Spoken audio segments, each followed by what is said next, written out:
Friends, welcome to best cooking. இன்றைக்கி நம்ம பரோட்டாவுக்கு ஒரு எம்டி சால்னா எப்படி செய்யலாங்கிறதும் பார்க்கலாம் வாங்க.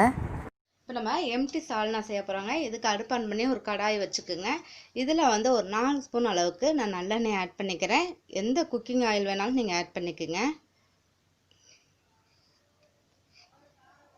இப்போ எண்ணெய் நல்லா காஞ்ச உடனே ஒரு பட்டை போட்டுக்கோங்க, ஒரு ஏலக்காய் போட்டுக்கோங்க, 2 கிராம்பு போட்டுக்கோங்க, அன்னாச்சி ஒன்று போட்டுக்கோங்க, கல்பாசி கொஞ்சம் கூட போட்டுக்கோங்க.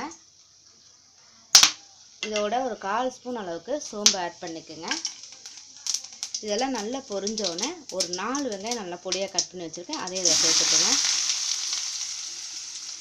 இப்போ வெங்காயம் வந்து நமக்கு சீக்கிரமாக வதங்குறதுக்காக நான் வந்து ஒரு 1/2 ஸ்பூன் அளவுக்கு இதில் உப்பு சேர்த்துக்கிறேன். உப்பு சேர்த்திங்கன்னா எப்போவுமே நமக்கு வெங்காயம் வந்து சீக்கிரமாகவே வதங்கிடும்.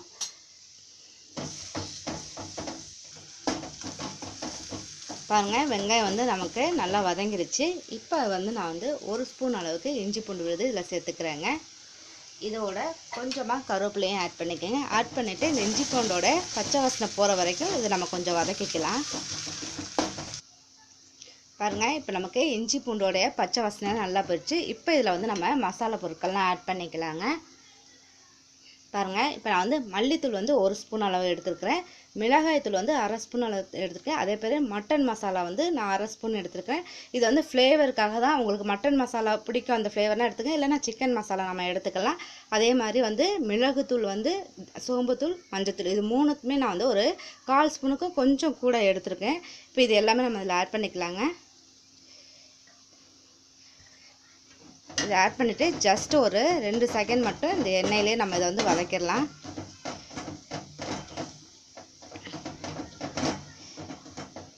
வதக்கிட்டு இப்போ நான் என்ன பண்ணுறேன்னா 3 தக்காளி எடுத்து நல்லா பேஸ்ட்டாக அரைச்சி வச்சுருக்கேன். இப்போ நம்ம வந்து அரைச்சி போட்டோம்னா நமக்கு சீக்கிரமே அந்த இது எல்லாமே நல்லாயிருக்கும். ரெண்டாவது நமக்கு எம்டி சால்னாங்கும்போது அந்த ஃபுல்லாக எந்த ஒரு இதுவுமே நமக்கு தெரியக்கூடாதுங்க, இல்லைனா தக்காளிலாம் நமக்கு மிதந்துட்டு கிடக்கும். அதே மாதிரி மசாலா ஆட் பண்ண பிறகு தான் நீங்கள் வந்து இந்த தக்காளி பேஸ்ட்டை வந்து ஆட் பண்ணணும். ஏன்னா அப்போ தான் உங்களுக்கு அது கலர்ஸ்லாம் கொஞ்சம் நல்லா கிடைக்கும் உங்களுக்கு. ஃபஸ்ட்டு நம்ம வந்து இது பண்ணிட்டோம்னா தக்காளி பேஸ்ட்டை ஊற்றிட்டு நம்ம மசாலா ஆட் பண்ணிட்டோம்னா உங்களுக்கு அந்த கலர் வந்து ஸ்ட்ரக்சர் வந்து இருக்காது. அதனால் நீங்கள் மசாலா ஆட் பண்ணிக்கிட்டு இதை ஆட் பண்ணுங்கள். இது ஒரு 2 நிமிஷம் மட்டும் இது வந்து அப்படியே இருக்கட்டும். பாருங்கள், இப்போ நம்ம மசாலா எல்லாம் போட்டு ஒரு 2 நிமிஷம் ஆயிடுச்சு. இதோட கொஞ்சம் பச்சை வாசனை நமக்குலாம் போயிருக்கும். இப்போ என்ன பண்ணுறேன்னா நான் 1/4 மூடி தேங்காய் துருவல் எடுத்துருக்கேங்க. இதில் வந்து கொஞ்சம் போல் சோம்பு, ஒரு 5 மிளகு மட்டும் போட்டு நல்லா பேஸ்ட்டாக அரைச்சிருக்கேன். இப்போ இதை வந்து நம்ம ஊற்றிடலாம். தேங்காய் ஊற்றின பிறகு நம்ம எல்லாமே நல்லா சேர்த்து ஒரு மிக்ஸ் பண்ணிடலாங்க. மிக்ஸ் பண்ணிவிட்டு இப்போ இதில் வந்து நம்ம தண்ணி வந்து ஊற்றிக்கலாம். 1 செம்பு அளவுக்கு தண்ணி ஊற்றுறேன். பாருங்கள், இப்போ இந்த ஸ்ட்ரக்சர் வந்து கரெக்டாக இருக்குது. உங்களுக்கு தண்ணி இன்னும் வேணும்னா கூட நீங்கள் ஆட் பண்ணிக்கலாம். இப்போ நம்ம ஏற்கனவே நம்ம வந்து வெங்காயம் வதக்கும் போது உப்பு சேர்த்துருக்கோம். இப்போ நான் வந்து உப்பு சேர்த்துக்கிறேன்.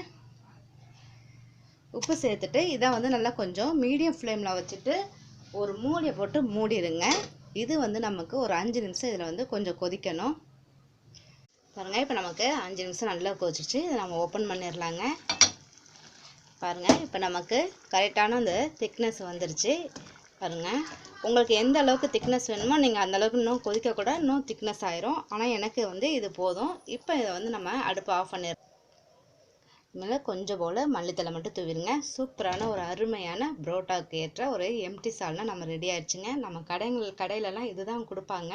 அதே மாதிரி நம்ம வீட்டில் செஞ்சிடலாங்க. நீங்கள் இதுக்காக கடையில் போக வேண்டாம். அது மாதிரி புரோட்டாவும் நம்ம வீட்டிலேயே செஞ்சிடலாம். என்னுடைய அடுத்த வீடியோவும் நான் புரோட்டா செய்வேன், அதை நீங்கள் பாருங்கள். கண்டிப்பாக ட்ரை பண்ணி பாருங்கள்.